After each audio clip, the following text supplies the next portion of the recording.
gets to its extremes like we've had this week, my mind immediately goes to agriculture and to my childhood. Moving the cows into the barn, putting them on some fresh hay to keep warm.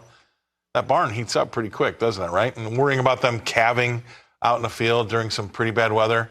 That's what I think about when we start to see these extremes. I also think of COVID, right?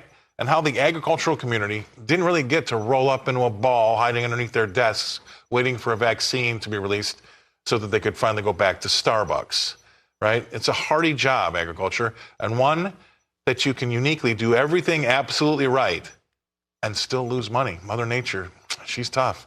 Now, this week, we celebrate FFA Week, and we get to recognize the up-and-comers that will carry the baton into the future. My next guest has a rural background. Please welcome in to the show, Dr. Carol Swain. Doctor, off air, we talked about it, but you have had some students that were in FFA. It's a great organization for, obviously, RFD TV. We're trying to raise a lot of money today with the FFA Give Day. What are your thoughts on these types of fraternities that are, getting kids in these ag areas? Well, I can tell you that in parts of the country, it's a thing that a lot of students participate in, and some of the ones that have participated, I've been sort of surprised because there are these, beautiful young women that are showing cows, and they know how to judge cows, right, and they know how to do all these things, and I think that's great. And my experience with the rural community, I grew up in the country, but we had one cow, and that was for baby's milk. But the kids that were raised on farms, they were the best students. I mean, for the most part, they had great careers because they knew how to work. I'll add to that. I think when you're forced to have a schedule and stay disciplined because you have 1.5 hours to do your homework, and if you don't get it in that time because you got other chores to do, that's going to hurt, right? So when you have a schedule and you have to stay disciplined to it, I think that makes a better student. When sometimes I think students don't have nothing to do, they keep thinking, I got time to do my homework, I got time to do it, and then it never gets done, right? Probably they're early risers, and that seems to work out pretty well. It works out well for me. Also, I think another thing that I learned, I was in FFA, my school didn't have it, FFA or 4-H for that matter. But what I learned is the cycle of life, I think, is important. Right, because you see things get born. Animals are born, they're fed, they grow, and then they die. And it's a really good young lesson for a lot of people to learn about A, where the food comes from, but B, that whole cycle and how things cycle through that way. It's kind of biblical too in a way, but you learn about life and death and how to handle those things as a young adult.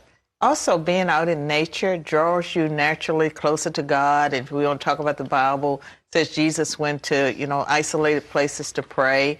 And I remember, living in the country and going out into the woods and having my favorite places. There was a place that I call the Paradise. It had a stream and it had rocks and it had the tree. It seemed so beautiful. I hadn't been to Florida at that point. So that was the paradise for me. Right. Well, there's a lot of people would say the same thing. And we've had a lot of FFA kids come through here today. We have them through a lot during the year.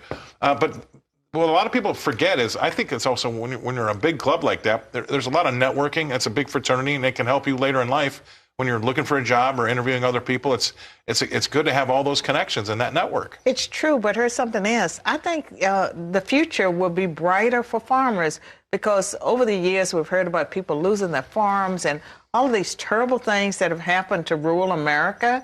And I think with the emphasis on, foreigners like China, you can't buy farmland. And then you have R.F. Kennedy, we're going to eat cleaner, we're going to eat healthy. And I know for myself that I want beef that I can buy. I want to know the farmers if I can. Right. I just think it's a great time to go into farming. Yeah, you don't want to have that Franken beef, I call it, where they make it in a lab, or the plant-based beef. There's a great meme, Doctor, about a woman at a table and a man and a woman at a restaurant. And obviously, she says, I'm allergic to that. I can't eat this. And I can't do this. Do you have any good suggestions? And the waiter says, yeah, take an Uber. Get out of here. So because there wasn't anything, they didn't want to eat the real stuff, the real beef. So it's fantastic. I really appreciate coming on, and a lot of the big reason we love having you on is your rural background, because you can connect that way. And like you said, you've taught a lot of students that have been in FFA. That's really a great thing. I appreciate you coming on. Thank you very much for your time. Thank you. All right, you. so let's get to that cow phone, right? Let's